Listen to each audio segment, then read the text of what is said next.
Կրակը, ջուրը և պատիվը։ Իտալական հեքիաթ։ Այն, ինչ պատմվում է այստեղ, կարող եք հավատալ, կարող եք չհավատալ։ Բայց լսեցեք մինչև վերջ, և դուք կհամաձայնվեք, որ սա երբևէ ձեր իմացած պատմություններից ամենաուսանելին է։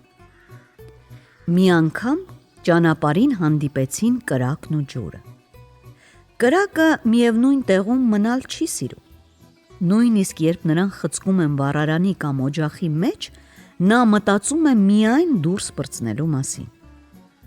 Ջուրը նույնպես նստակյաց չէ, շարունակ ինչ-որ տեղ է շտապում։ Ահա սրանք էլ որոշեցին ազատ ժամանակ զբոսանքի դուրս գալ։ Կրակն ու ջուրը հենց նոր էին իրար ողջունել, երբ տեսան գալիս է պատիվը։ Նրանք զարմացան։ Առաջներում երբեք չէին տեսել, որ պատիվը փողոց դուրս գար։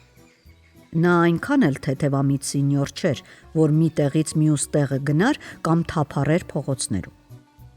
Կրակն ու ջուրը չգիտեին, որ նա, պատիվը, ստիպված էր հեռանալ մի հայտնի ասպետից, որն անպատիվ գործ էր կատարել։ «Սինյոր պատիվ», ասացին կրակն ու ջուրը, «արդյոք պատիվ չէիք անի մի փոքր զբոսնել մեզ հետ»։ «Շնորհակալ եմ հրավերի համար», ասաց պատիվը։ «Ես հավատացած եմ, որ դա հաճելի ճանապարհորդություն կլինի, բայց ներեցեք, ես ինձ իրավունք եմ համարում հարցնելու, թե ինչ զբաղմունքի տեր են իմ ուղեկիցները»։ «Օ, մի անհանգստացեք, սինյոր պատիվ», խոխոջաց ջուրը, «դուք չեք ամաչի ինձ հետ քայլելու համար։ Ես ճամփորդների ծարավն եմ հագեցնում, լվանում եմ, թարմացնում, ոռոգում եմ դաշտերը և ջրաղացի քարը պտտեցնում»։ Ջուրը իսկապես ճշմարտությունն էր ասում։ Նա չասաց միայն այն, որ իր խոխոջը երբեմն վեր է ածվում խլացուցիչ ոռնոցի, և այդ ժամանակ էլ նա քանդում է ջրամբարները, հեղեղում բնակավայրերը և տաշեղներ դարձնում ջարդուփշուր անում նավերը։ Բայց ո՞ւմ է հաճելի իր մասին այդպիսի բաներ ասելը, այն էլ առաջին իսկ ծանոթության ժամանակ։ «Իսկ ես», ասաց կրակը, «լուսավորում ու տաքացնում եմ բնակարանները, ճաշ եմ եփում, օգնում եմ դարբիններին երկաթը կռելու»։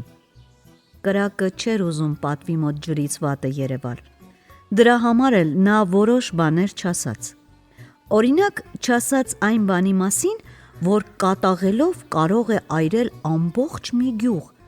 կամ երկնքից ընկնելով հենց այնպես կատակի համար կարող է վառել պատվելի հնադարյան կաղնուն, որը կարող էր կանգուն մնալ ևս 300 տարի։ Պատիվը, որ շատ փափկանկատ էր, բայց հավատացող, ուղղակի հիացավ իր ուղեկիցներով։ «Որ էդպես է, բարեկամներ, երեքով գնանք զբոսնելու», բացականչեց նա։ «Սպասեք», ասաց կրակը, «ճանապարհին մեզնից մեկն ու մեկը կարող է շեղվել կամ էլ ետ ընկնել։ Եկեք պայմանավորվենք, թե ինչ նշաններով կարող ենք իրար գտնել։ Ինձ օրինակ հեռվից կարելի է ծխով ճանաչել, որովհետև, ինչպես հայտնի է, առանց կրակ ծուխ չկա»։ Ջուրն ասաց. «Ինձ մի փնտրեք այնտեղ, որտեղ բուսականությունը դեղնել է, որտեղ շոգից հողը ճաքճքել է։ Ես այնտեղ եմ, որտեղ լացող ուռենիներ կան, լաստենիներ, եղեգներ և բարձր կանաչ խոտ»։ «Ինչ վերաբերում է ինձ», ասաց պատիվը, «ապա ես հատուկ նշաններ չունեմ։ Եթե ուզում եք բարեկամանալ ինձ հետ, մշտապես հետևեցեք, որ ես չկորչեմ։ Պահպանեցեք ինձ, ինչպես միաչքանին պահպանում է իր միակ աչքը։ Ով ինձ մի անգամ կորցրեց, այլևս չի գտնի,